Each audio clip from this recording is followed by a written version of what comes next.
Alright, so welcome to this speedrun of Bloons Tower Defense 6 All True Expert Chimps.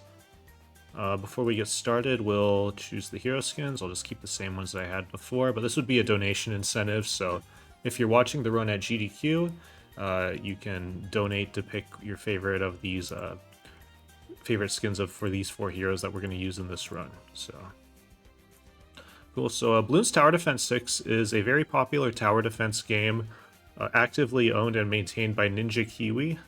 They release updates every few months, so it's very cool. The idea behind this game is pretty simple. You have these balloons that come on screen and you place down monkey towers in order to pop them. So conceptually very simple, although in practice it's anything but simple. There are 83 maps that you can do this on, segmented between beginner, intermediate, advanced, and expert.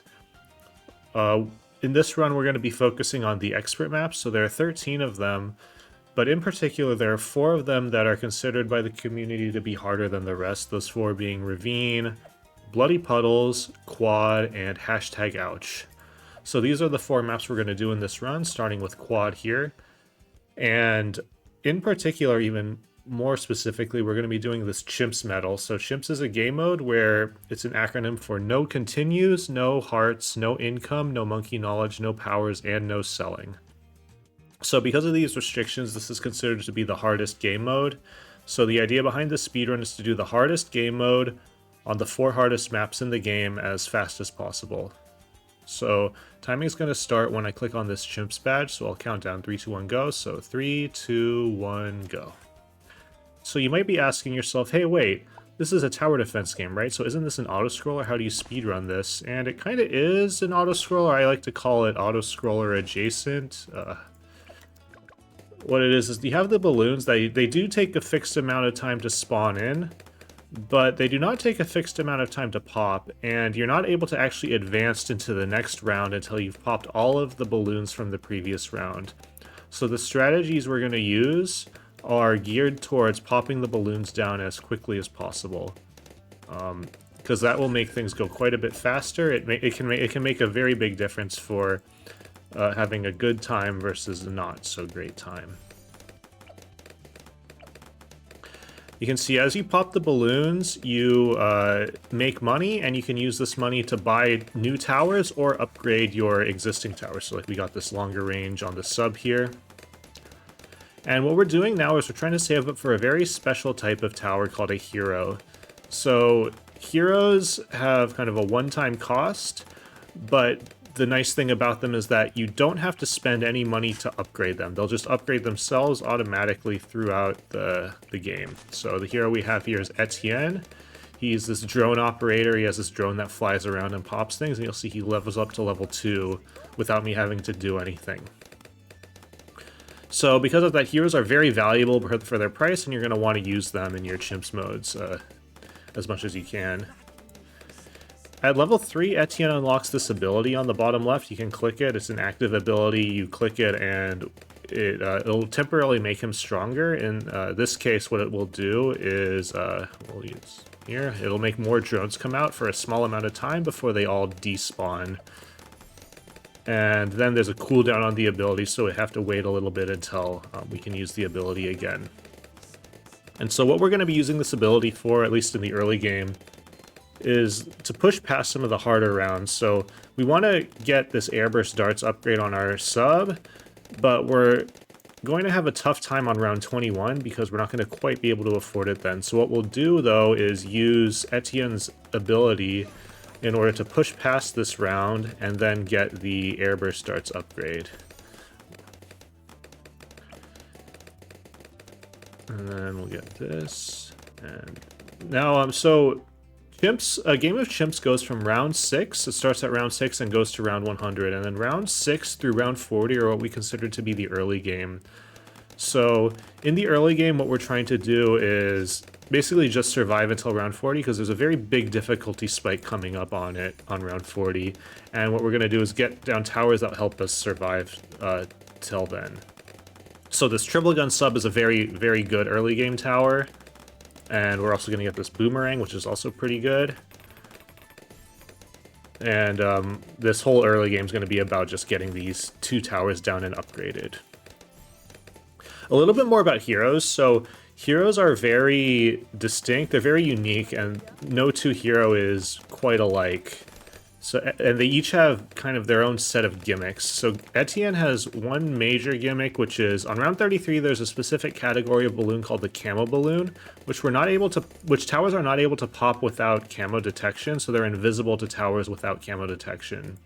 And what Etienne does when he gets to level 8 is he'll give all monkeys on the map camo detection, which is very nice actually, but that's not really the reason why we're using him. The other nice thing about Etienne is that you see there's this Etienne icon on top of this boomerang, and what that indicates is that that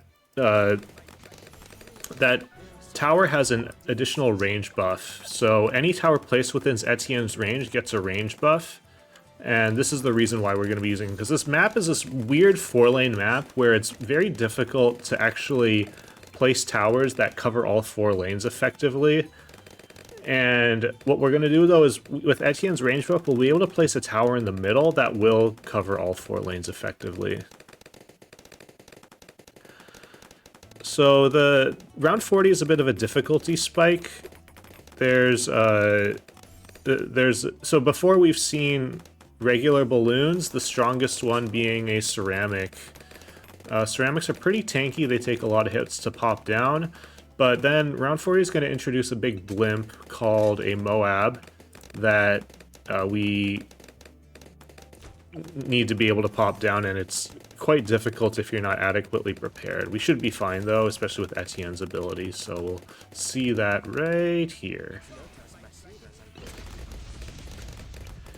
So now that we've gotten past round 40, now we're on round 41, which is the start of the mid-game. So the mid-game is what we consider rounds 41 through round 80.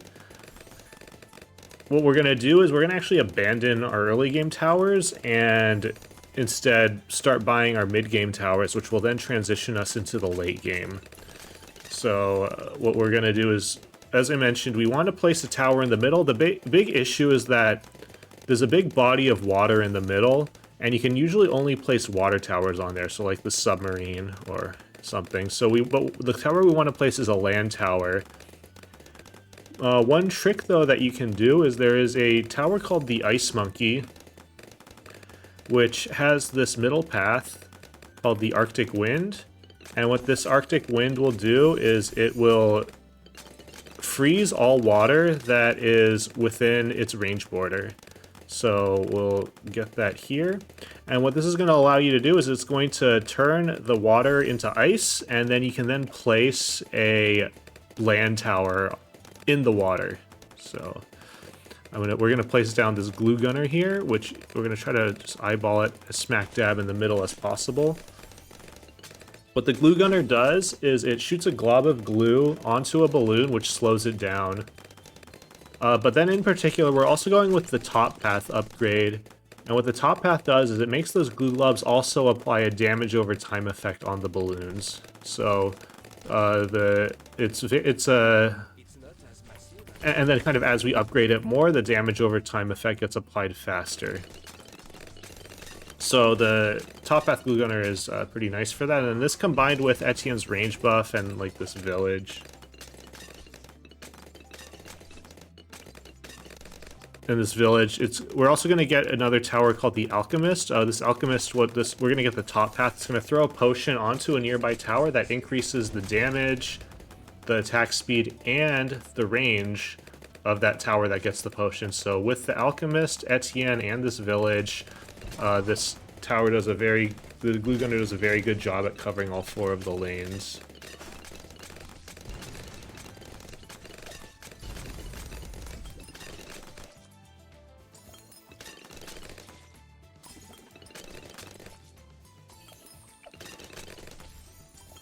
So round 60, Etienne has this ability here that called the UCAV, and what this does is this has this big drone come down and do a lot of damage to everything, so it's a pretty nice ability. Round 60 is kind of the next difficulty spike. It introduces a big red blimp called a BFB, which pops down into regular Moabs.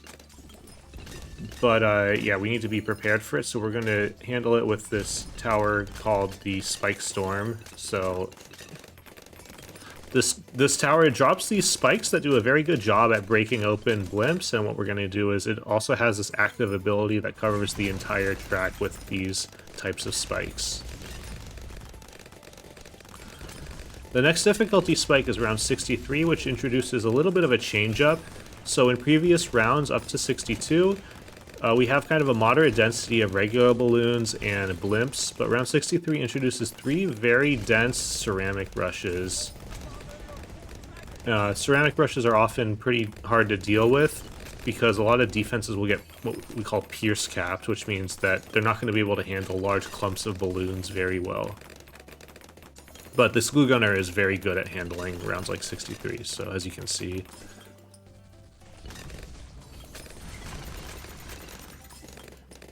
And now what we're going to try to do is save it for the tier 5 version of this glue gunner, which is called the Balloon Solver. The Balloon Solver is very... As you kind of get more upgrades to it, the upgrades get more expensive, but the power of the tower also increases substantially. So we want to hit our next big power spike with the Balloon Solver. But this would be a great time in a GDQ setting for donations.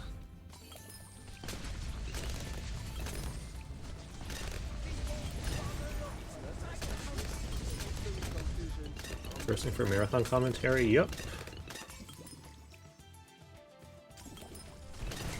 Oh, whoops.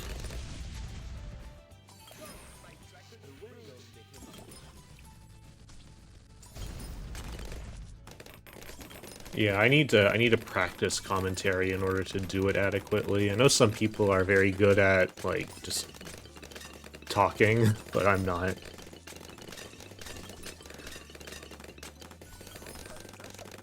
I think I mentioned I'm very insecure about my commentary because I do stumble on my words a lot.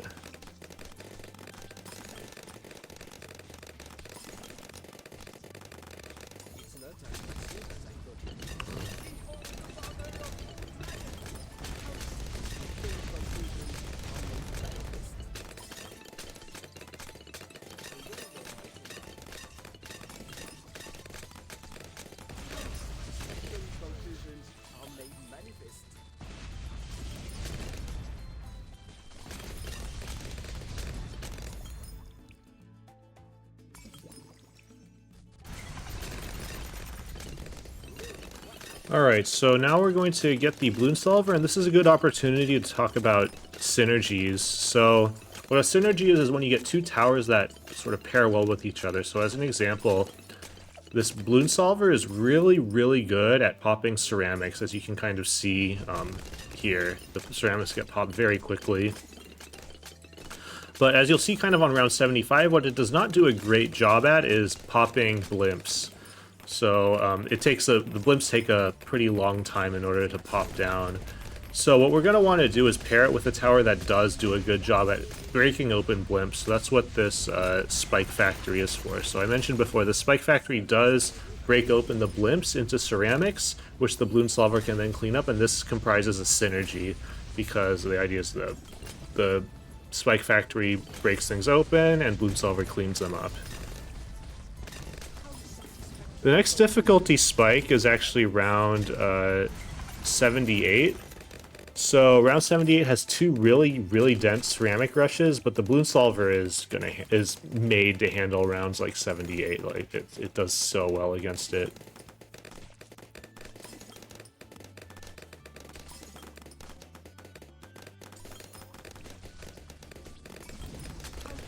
So next up, round 79, we're going to see something called a fortified BFB. So the red blimps are called BFBs, but then at some point we'll see a BFB that has stripes on it, or these bands on it, and those indicate that those BFBs actually have twice the HP of regular BFB, so those are a bit tankier.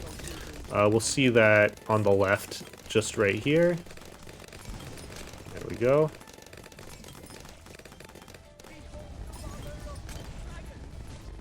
And then round 80 introduces another difficulty spike, which is the ZOMG. It's this big green guy. It has a lot of HP.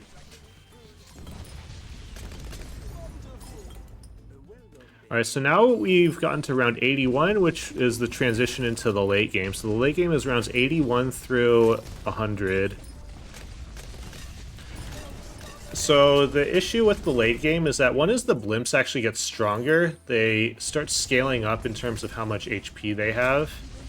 The other thing is that the ceramics turn into super ceramics, so they also take more hits in order to break open, which is a bit of an adjustment.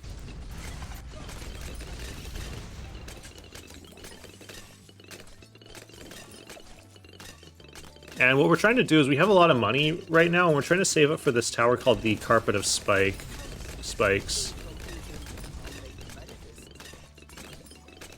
So the Carpet of Spikes, what it does is, we've been using this active ability to cover the whole map with spikes. And what happens is the Carpet of Spikes, what that does is that actually has that same ability, but activates it passively. So we'll see an example here. So we'll use this here, and then we'll get Carpet of Spikes, which now it's going to activate the ability every few seconds. So this map has these line of sight barriers, which are annoying for speedruns because you aren't able to actually... Because like you have to remove them, you're not able to hit anything that's behind them. So for speedrunning, that's not good because it's extra time that you have to spend, just a little bit of extra time not hitting balloons. So this map is actually quite a bit slower because of the start. And so now what we're going to do is we have our 2 tier 5, so we're going to invest in some support. So the first support is this Mermonkey, which what this does is the top path increases the pierce of all towers within its range. So for the Spike Factory, it's very good because the Spike Factory's damage comes from its pierce. It's just a really good way of making your Spike Factory a lot better. I didn't mention this. Round 90 introduces this this new type of blimp called a DDT. Well, we'll see it again here. It has camo, lead, and black properties, and they move very fast. So in a lot of setups, it's actually really annoying to deal with. But with the Carpet of Spikes, it handles it very well.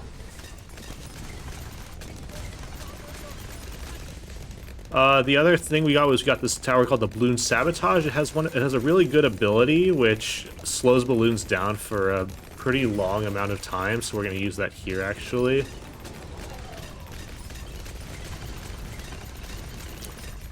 The next support tower is going to be a very unique one, which is the Transforming Tonic. This gives these alchemists an ability that turns them into cookie monsters that shoot lasers out of their eyes. It's not super common to use, but it is a thing that you can use. Round 97 has fortified ZOMGs, which is we'll be able to handle it. Round 98 is the hardest round in the game. It's very dense with a lot of blimps, but with our towers and cookie monsters, we should be able to do just fine.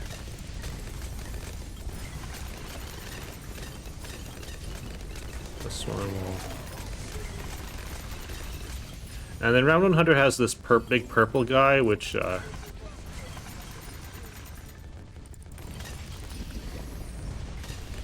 we'll be able to handle. And that is the first map done. So now we'll move on to the second map, which is #ouch. So this is kind of one of the classic expert maps. It also has 4 lanes that intersect in this weird hashtag pattern. The lanes themselves are pretty short, so that's why this map is pretty hard, and you're going to see, especially in the early game, we're going to barely survive by the skin of our teeth with some of these the dart monkey homing. There's a big body of water in the middle that you can actually remove, But what we're going to do is actually make use of the water and employ a water-based strategy. Really?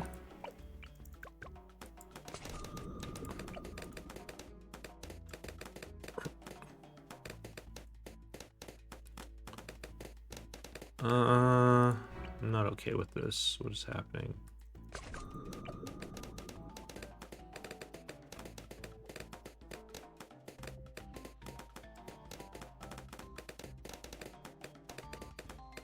Okay, well, that was weird.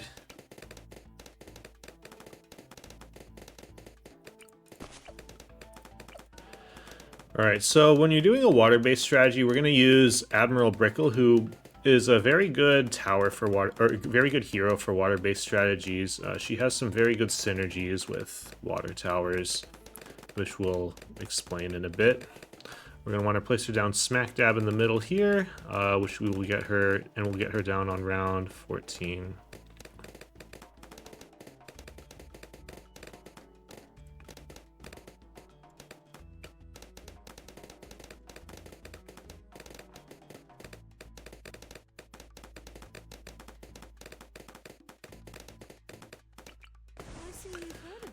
So, Brickle has this main gun that's nice. She also has these mines that come out and shoot things. The mine placements are a bit random, so that can be a bit of an inconsistency with this run, especially this round.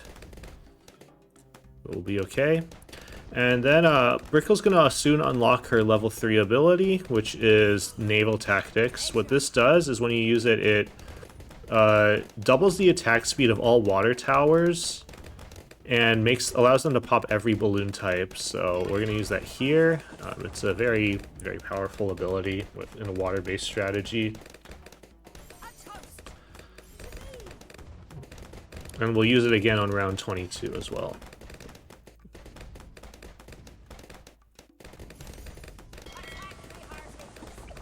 There we go. And now we'll get down our first of two important Monkey Buccaneers. This is going to be one of the cornerstones of this strategy. So the Monkey Buccaneers are nice because they have these guns on either side. And like if this were a single lane map, it would only really be able to use one gun generally. But because this map is a multi-lane map where the balloons kind of are going to be like surrounding the Monkey Buccaneer, it actually is pretty effective on this map because it's going to make use of its projectiles a lot more frequently. And we're going to upgrade this to the Destroyer, which makes it fire very fast. And we're also going to upgrade it to the Grape Shot, which substantially increases the number of projectiles. And this is a pretty cheap, relatively speaking, damage dealer that's very good particularly in the early game. Round 36 in particular, this is going to be kind of our savior. So we'll upgrade to Destroyer on round 35.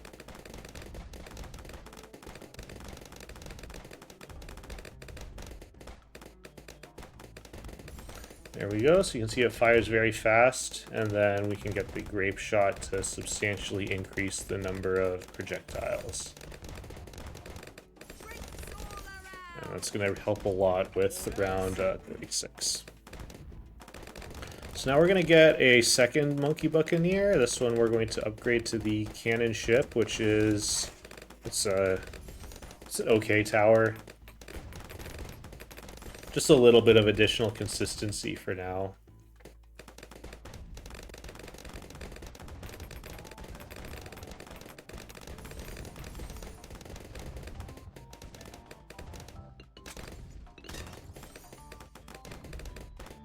Round 40 is interesting. Well, we're not going to have any issues with it because we can just use Naval Tactics. It's going to absolutely melt it.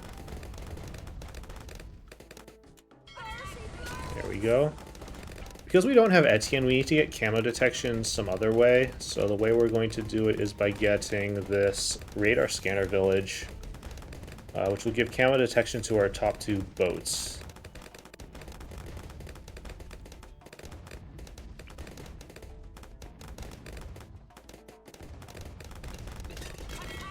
Now what we're going to do is we're going to try to upgrade this destroyer to the aircraft carrier, which it's an augmentation on top of the destroyer, where it'll add these planes that will fly around randomly and shoot things. It can also shoot missiles into Moabs, or into blimps, which is pretty nice. So it's a pretty powerful tower. The only issue is that the planes do fly around randomly, so sometimes they don't hit what you really want them to hit. 3, 4, 5. And so we'll get that here. And the real nice thing about it is it turns this tower that has kind of limited range into a global range tower. And as mentioned before, when you're speedrunning this, you want to pop balloons as quickly as possible, and being able to pop them while, like, right when they're entering is really good. So the next tower we're going to upgrade to is the Monkey Pirates, which adds some extra cannons to the ship, which is okay. But the big thing about this is that it also adds this active ability that is a grappling hook.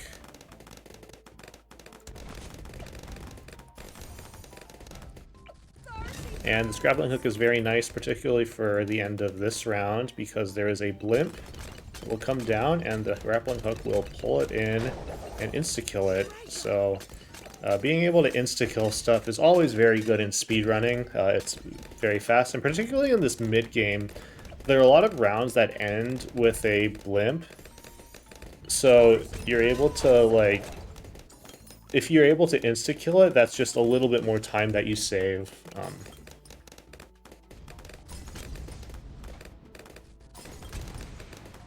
Alright, so now we're going to get this mermonkey. We've seen this mermonkey before. It just adds more pierce. It gives more pierce to everything in this range, so it's very nice for this these boats, because it'll just make them much more effective in the mid and late game. Use the harpoon for this guy.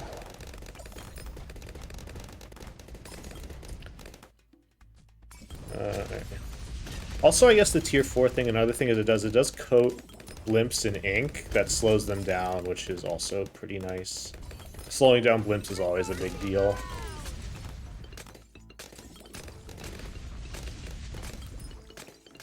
Round 60 is not really going to be an issue, because the Monkey Pirates is able to insta-kill that as well, the BFB, so that's actually really nice for a tower this price.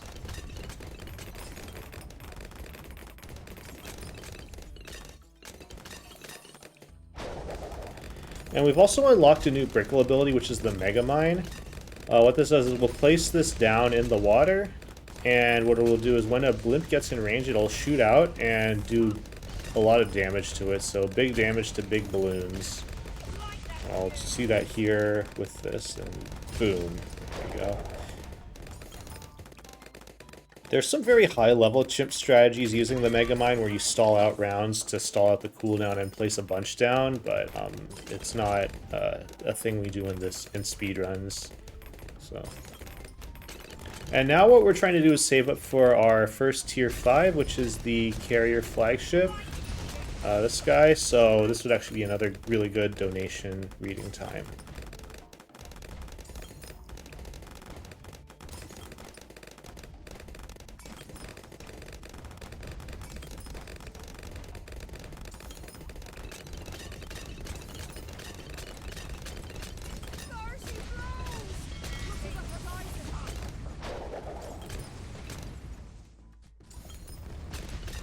Alright.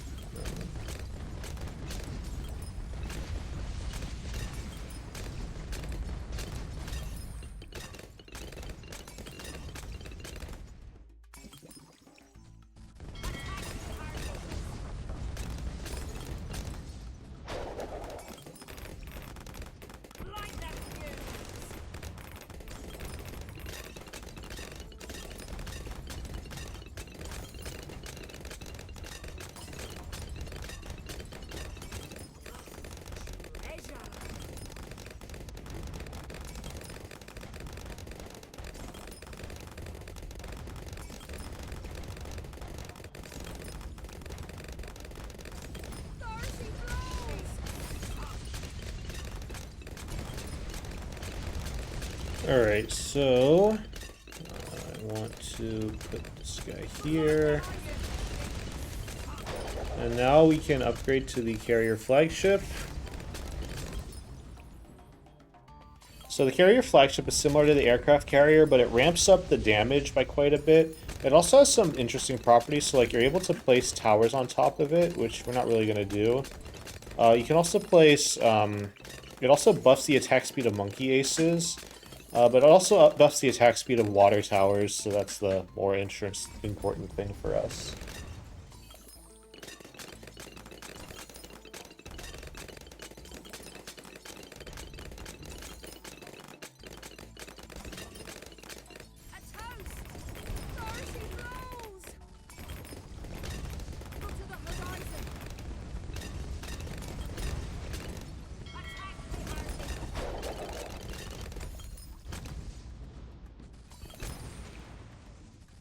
Round 78, there's an interesting strategy you can do with Brickle, is if you're using a water-based strategy, what you can do is you can use naval tactics for the first ceramic rush, and then the cooldown will expire by the time the second ceramic rush comes in, so you can use naval tactics for that as well. So that's just a really easy way of handling it with a hero like Brickle.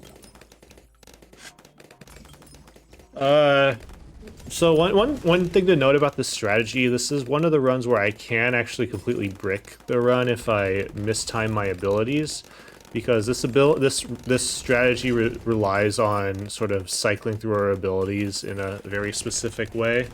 So I just need to make sure on round 79 I don't use naval tactics, and then also in like the 90s you're going to see a lot of ability cycling, and if I cycle them incorrectly, things are not great, let's just say. So blow this guy up, and then harpoon. And then around 80 is usually a problem, but naval tactics makes it not a problem.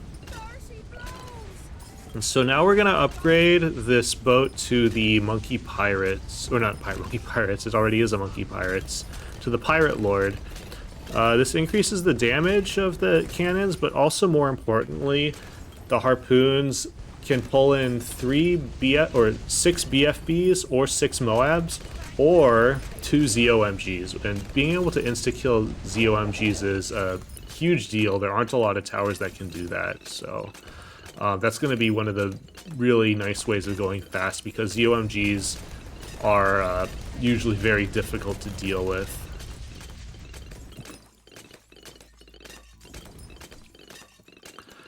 So now we're actually going to get a third tier 5, which is going to be this middle path glue gunner. So we've seen the glue gunner before, but the middle path is quite different. So what it does is has this ability that drops glue onto things.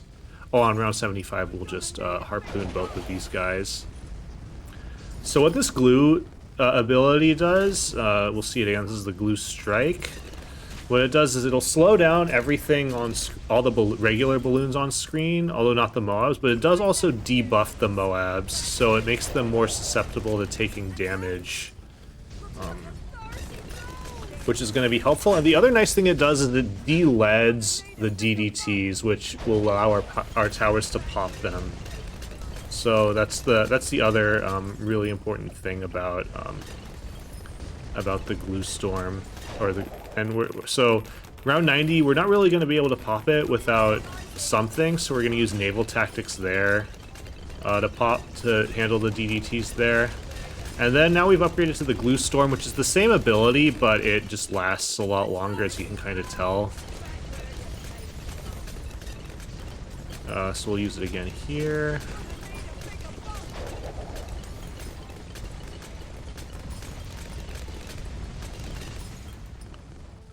And we'll naval tactics the DDTs here.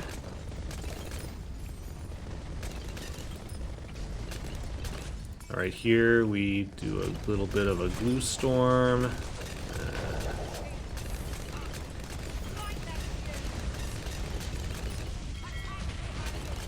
Cool.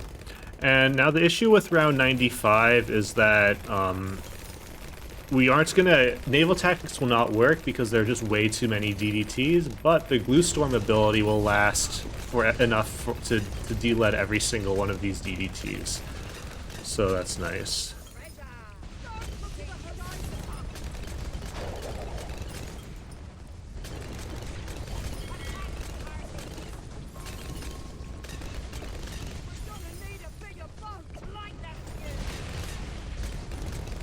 Alright, round 96 is kind of tricky. Then round 97, we can just harpoon. Round 98 is very hard, so...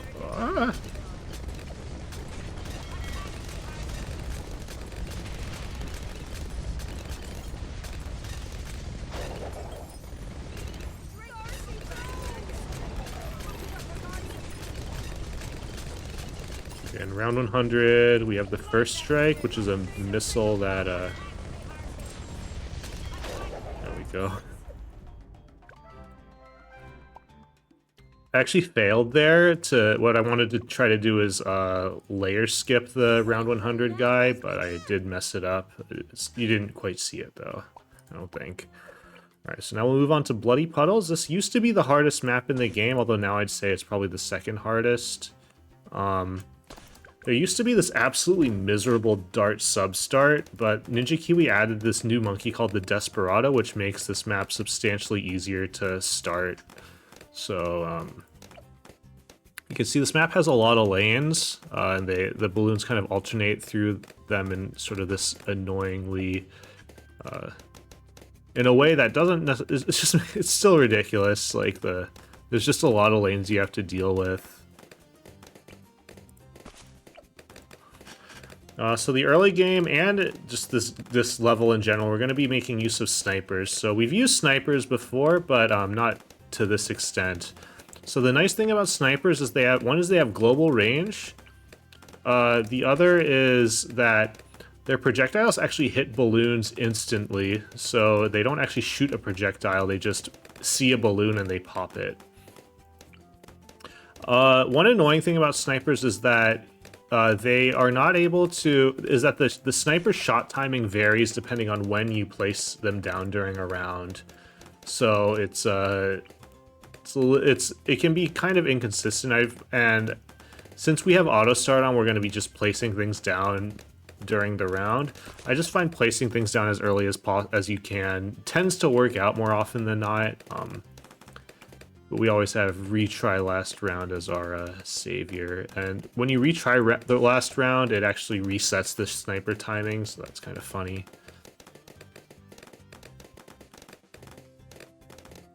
You saw that got very close. I did not like that. We're going to use the sub, of course. The sub is a very strong early game on this map. Again, the global range, the projectiles, and it's also pretty cost effective.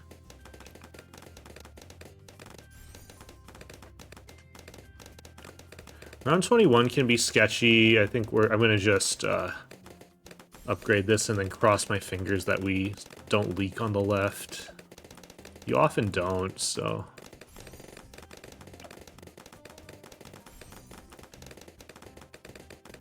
Alright, and then we will upgrade this guy. Oh, whoops. So the hero that we're using is Gwendolyn. So she's a pyromaniac. She like really loves fire. So she has a main attack, which is a flamethrower, which surprise.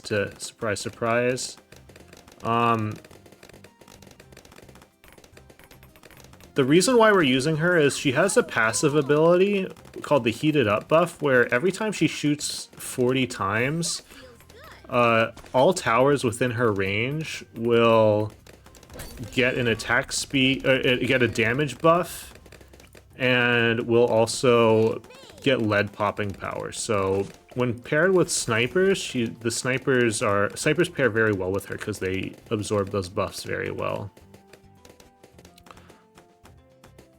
So that's the reason why we're using her. She also has a level 3 ability, which drops a fire on the track, which is nice.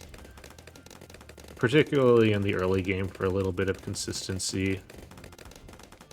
So we'll use that here. There we go. So, and this wizard is interesting. So there's one strategy you can use is to get, in maps like these, is to get like global range towers, but another very viable and oftentimes preferable strategy is to actually get towers that don't cover all of the lanes, but do cover half of them or part of them very well, and then you can build what's called a modular setup. So this guy just covers this half very well, letting the sub cover the rest.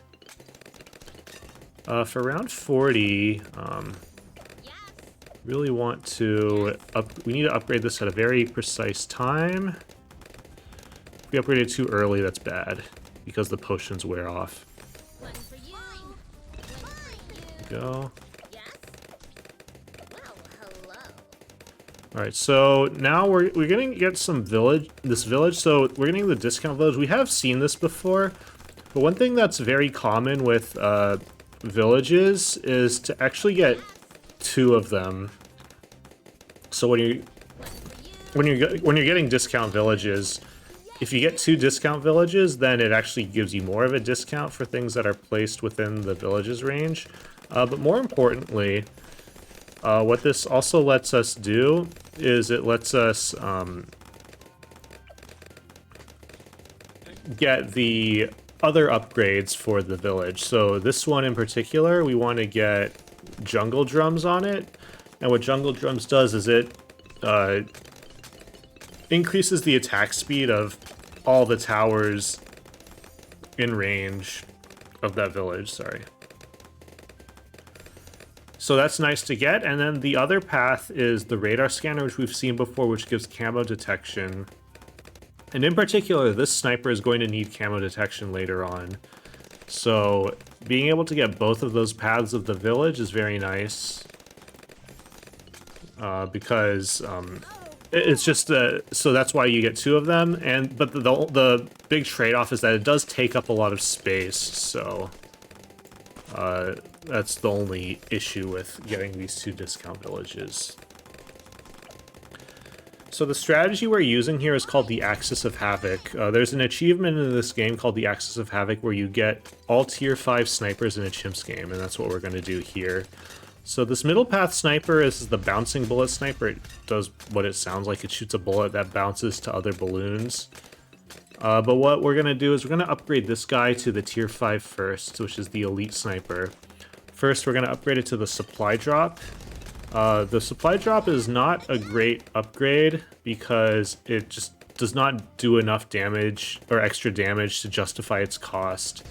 The reason why that's the case is because in non-Chimps modes, this sniper also gives you an ability that gives you money, so which is nice, but in Chimps you're not able to make money, so this ability doesn't actually exist. So oh, we've unlocked another Gwen ability, which is the Firestorm. So what that does is this sets all balloons on screen on fire, and it also applies the heated up buff to all towers on the map, not just within her range.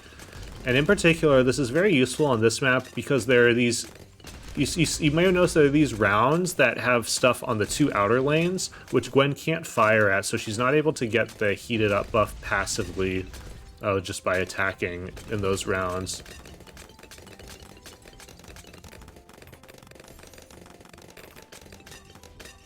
So that's nice.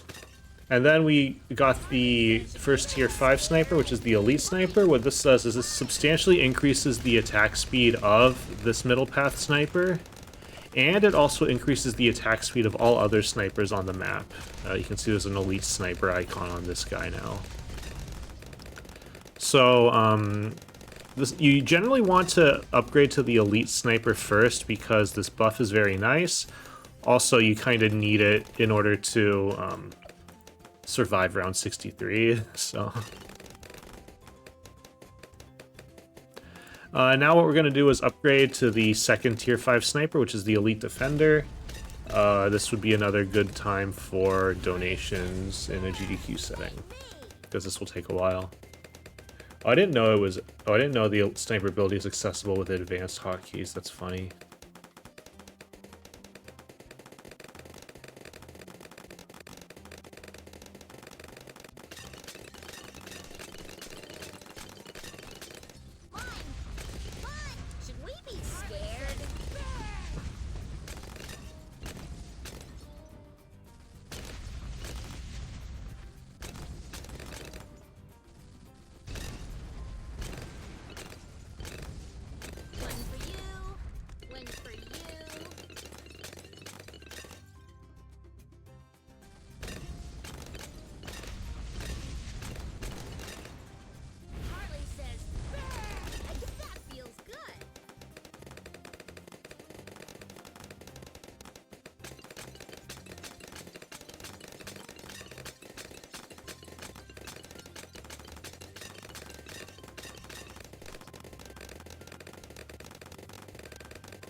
Alright, so we got the Elite Defender. This is everyone's favorite sniper. It's very easy to understand. It's kind of just a moderate amount of damage, but very, very fast. So it's kind of a fun tower. So now what we're going to do is build into our third sniper, which is going to be the tier 4 version, which is called the May Moab. What this does is it increases the amount of damage it does to blimps, but it also stuns them for a little bit, and being able to stun blimps is a huge deal, so don't want to underestimate that.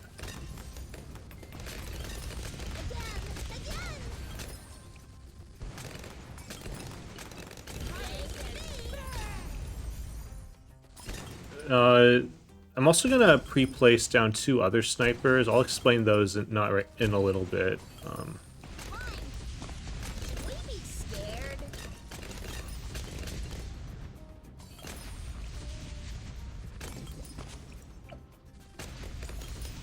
Also, we'll want to get radar scanner on this guy.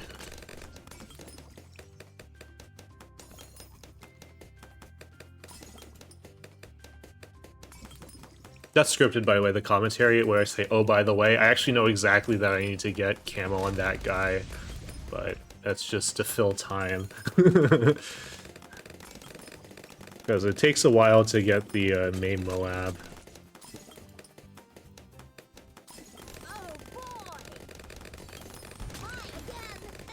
Alright, so we got May Moab. So when you get so with Axis of Havoc, it's not really enough to just get the 3 tier 5 snipers and win.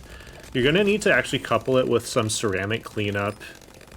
So one very common way of getting ceramic cleanup in... Oh, I shouldn't have done that, but that's okay.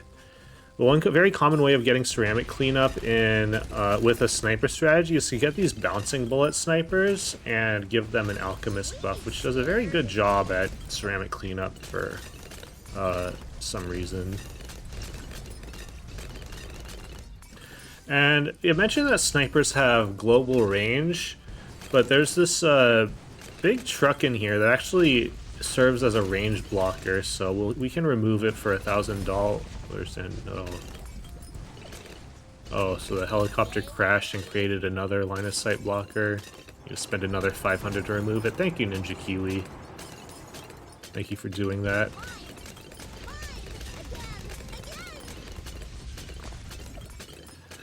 So now that, before we actually go for the final tier 5 sniper, we're going to invest in a little bit of support. So the first support we're getting is a glue gunner. We've seen the glue gunner before, but this time we're going to go with the bottom path, which is the Moab glue. What the Moab glue does is it coats Moabs and slows them down, which is very nice. And the upgrade on top of that is the Relentless Glue, which in addition to slowing down Moabs, when the Moab actually breaks open, all of the balloons inside of it or around it get stunned, which is for a small amount of time, which is very helpful. The other bit of support we're going to get are these Moab presses. So these guys are nice because every few shots they actually make blimps move backwards. So that's very, very helpful. And you can kind of see now with this defense, the way that this is set up is all of our snipers are set to target first, or at least they should be. It's a big problem if they're not. And what this means is that they'll be hitting the balloon that's the furthest down the track. And you also notice that we have all of this stalling on the left side. So what we're doing is a very common thing you can do in multi-lane maps, where you stall out one of the lanes and then let your towers pop down the other lane that's not being stalled, and then after that lane's popped down, you can then focus back on the remaining lane. So this is kind of a nice way of turning a multi-lane map into sort of a pseudo single-lane map, which is just a very nice way of dealing with multi-lane maps. So the next thing we're going to do is upgrade this sniper to the Cripple Moab. What the Cripple Moab is it sort of really amplifies the damage over the main Moab, which is nice. The other thing it does is the shots do a little bit more pierce because they have explosions, and the other thing is the shots also debuff blimps, which in particular for round 100 is very important. It makes round 100 more susceptible to taking damage from all of our other towers. So we're gonna grab that at the end or in the middle of round 96.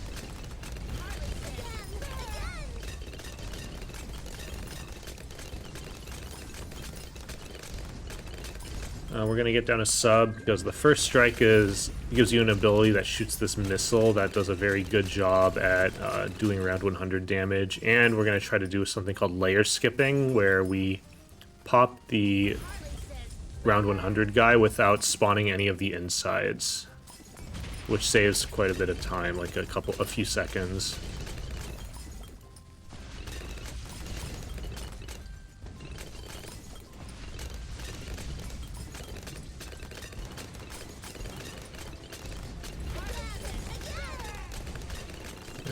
Now we will grab ourselves our first strike.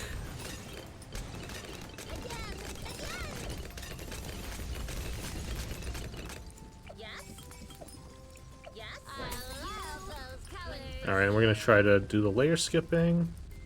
There we go.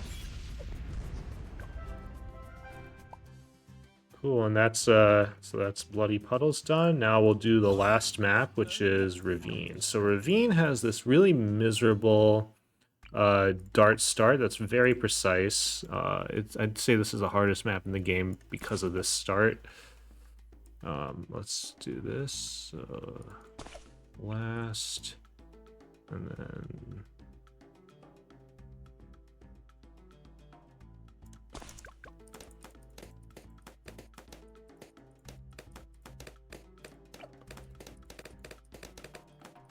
So this map was actually impossible when it was released because there's this green balloon that leaks, which we have to then pop down with this sword. So Ninja Kiwi added this sword later just to make Chimps possible on this, which is very funny and very silly. I don't know. I have mixed opinions about that. So actually round 9 is pretty hard. Also, you have to quickly place this guy in a fairly precise spot. I don't know if it's actually correct until round 11, so we'll just cross our fingers for that. That one there's a possibility that I actually did not place that right. Usually I know that if I placed it right, but that time was felt a little bad, so. If we did mess it up, we have to restart the whole map. Okay, good. All right. Finger crossing worked. So the hero we're using is Geraldo. Geraldo's a very interesting hero. So the previous heroes we had, they had a main attack that got stronger as time went on, and they had these abilities you could use to get past some of the harder rounds.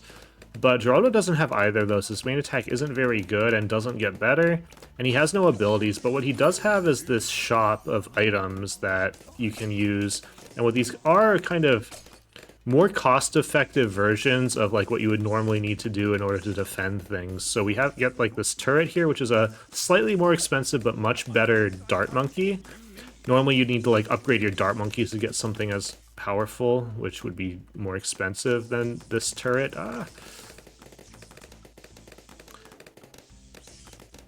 And then we also have these spikes. The spikes are just really, really good at catching some single balloon leaks.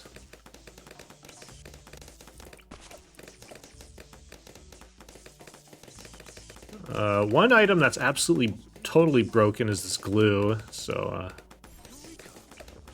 it slows everything down. It's very nice to have this ability. When you're using Geraldo, oftentimes if you're dying to a round, you can survive it just by chucking a glue there.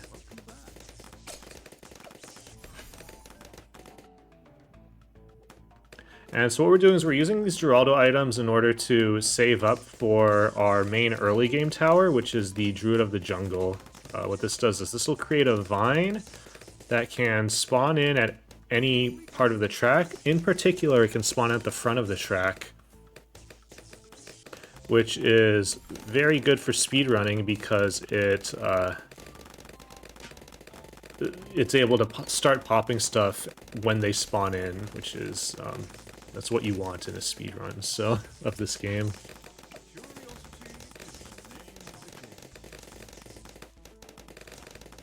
Alright, we'll throw another glue here. 131. And then what we're going to do is we're going to get down our first Monkey Ace. So the Monkey Ace is an interesting tower. It shoots these darts outwards that never hit anything, which is very cool. Oh, another good Geraldo item is this camo potion, where you can temporarily give a tower camo detection for 5 rounds, which is nice. So this Monkey Ace, you can see, it shoots these darts outwards. They have a very hard time hitting things properly, so... but what we're going to do is we're going to upgrade it to the bottom path, which will make the darts home in on balloons, so it's called never miss targeting, and so they tend to miss a little bit less than... Or they actually, with kind of the balance changes, it's actually very effective. Uh-oh. There we go. And now, so we got the never miss acquired. Now we can drop a camo potion on this guy to handle the end of the round.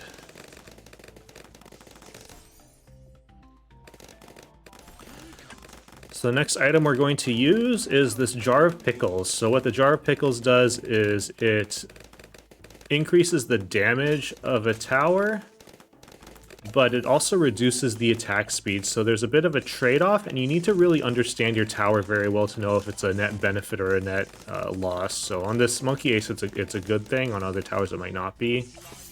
Around 40, you can use this Blade Trap to handle the insides of it. It's actually a very expensive way of dealing with it, but with Geraldo, it is an option if you don't have the round 100. Sorry, around 40 damage. So now we're going to get this village so that we can just give this guy permanent camo detection. And instead of pickles, we're going to use an alchemist, which kind of does the same thing, but without slowing down the attack speed. In fact, it speeds up the attack speed. The only thing is that the potions can wear off, whereas the pickles will be permanent for those rounds that it's available. But it's fine. And then we're actually going to get a second Monkey Ace. This one is not going to be the never miss, so the darts will in fact miss. I think we can call it the always miss Monkey Ace. But what we're going to do with this Monkey Ace is upgrade it to the top path. Let's get this.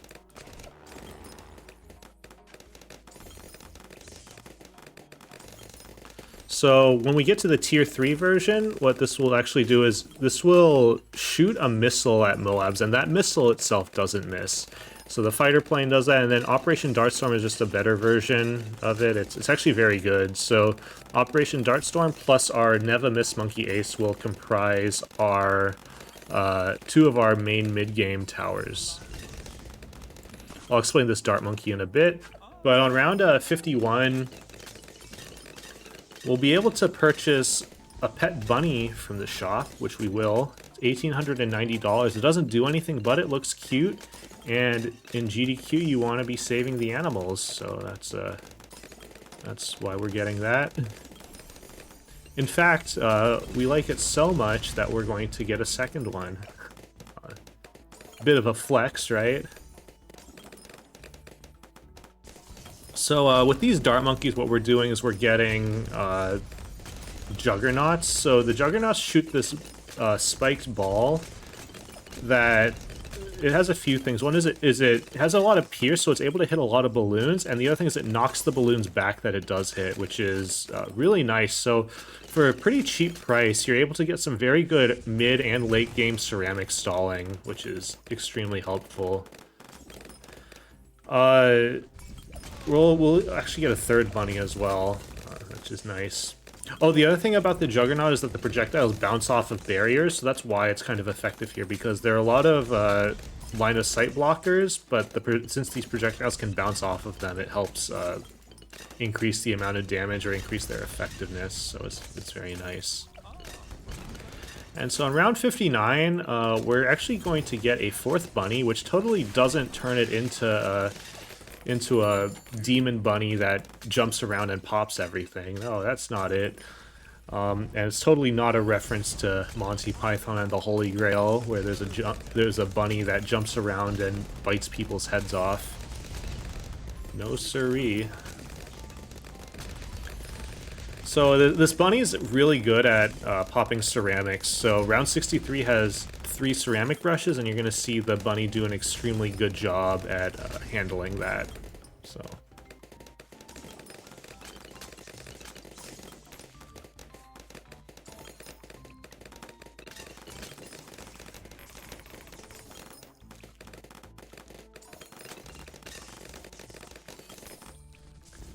So the next thing we're going to worry about is round 67, where we're going to get these upgraded turrets, which are very good damage and pierce for their price. We're going to just spam these out as much as we can to help with some cleanup. But in the meantime, this would actually be another very good donation time in a GDQ run. Oh, I forgot to update that. It's 611, not 621.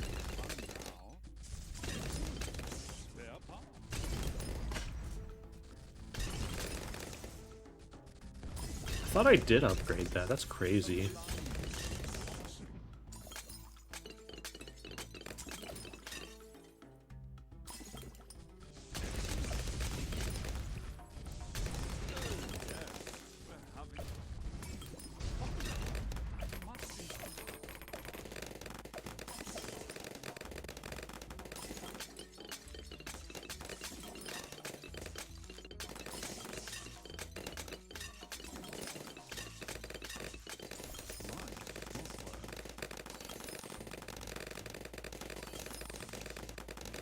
I think it's 611. You gotta just, maybe you can confirm on the schedule.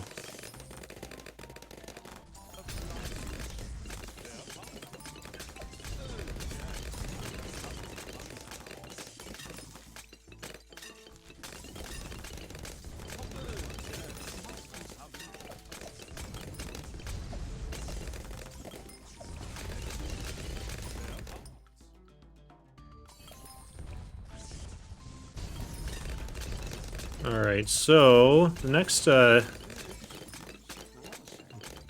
thing is I need to, is round 75 is very sketchy.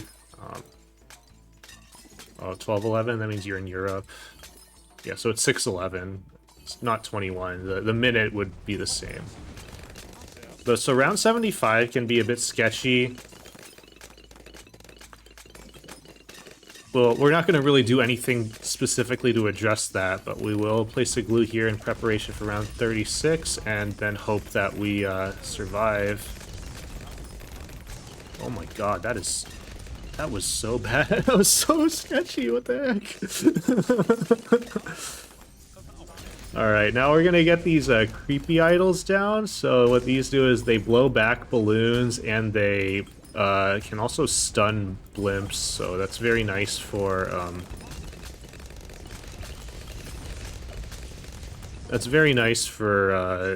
round 78. And then also for round 78, what we're going to do is we're going to chuck down a glue for each ceramic rush. The second ceramic rush is going to happen when we get to $38,280.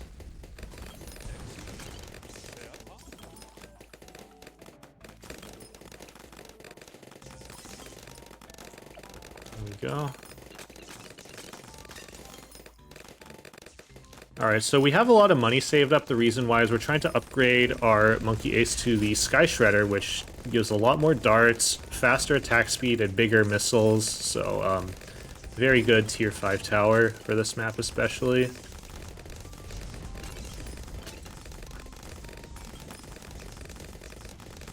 we go.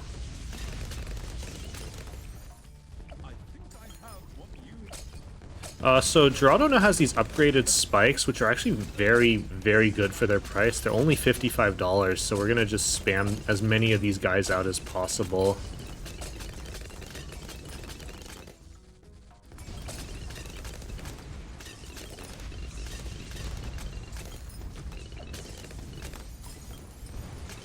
Oh, I need to set Geraldo to first. Alright, so next up we're going to get some support. So we're going to get a glue gunner, but the more importantly we're going to get this engineer, which we're going to upgrade to an overclock. What the overclock does is it lets you select one tower to substantially increase its attack speed, and we're going to be using it on our most expensive tower, the Sky Shredder, which will make it quite a lot better. There we go.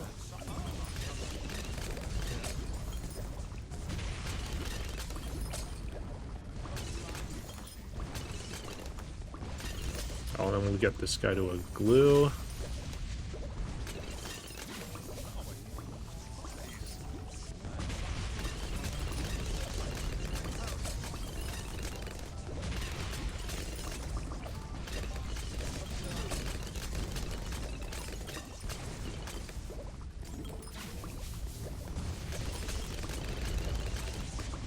Alright, then we'll get these camo potions.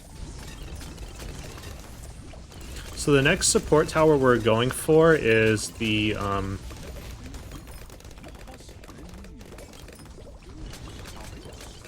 shattering shell. So we haven't seen that yet. What this does is this will defortify fortified Moabs. Oh, I need to spam out some more of these guys.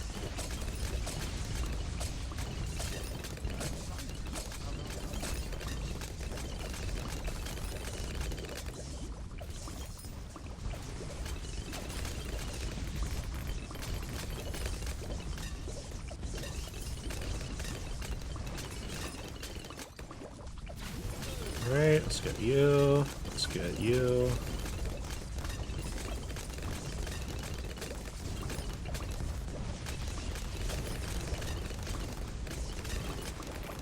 Alright.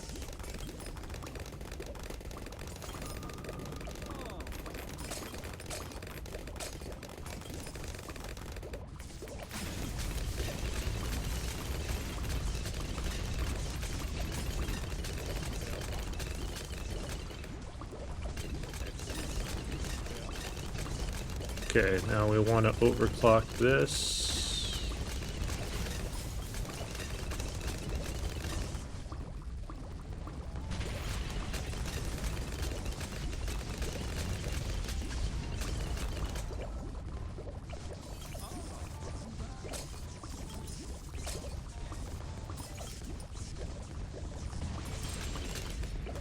Alright, so here we want to get down to G's, which are very, very good, and then we'll place down some blade traps in order to just clean things up.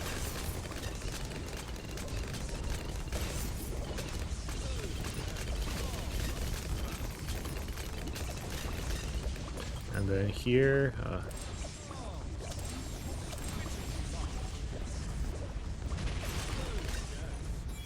cool, and that's, yeah, so that's Ravine. Nice. Oh, that was a gold. Alright, so what we did there, I tried to do is you can use this rejuve potion in order to get rid of all of your cooldowns. So you can use that to get out 3 first strikes, which is nice, but I did mess up the layer skipping, so I did have to clean it up with some blade traps. But yeah, that's the run. Thanks everybody for stopping by. Thanks to GDQ for hosting this. Ooh, do we get a tier 5? No. All right.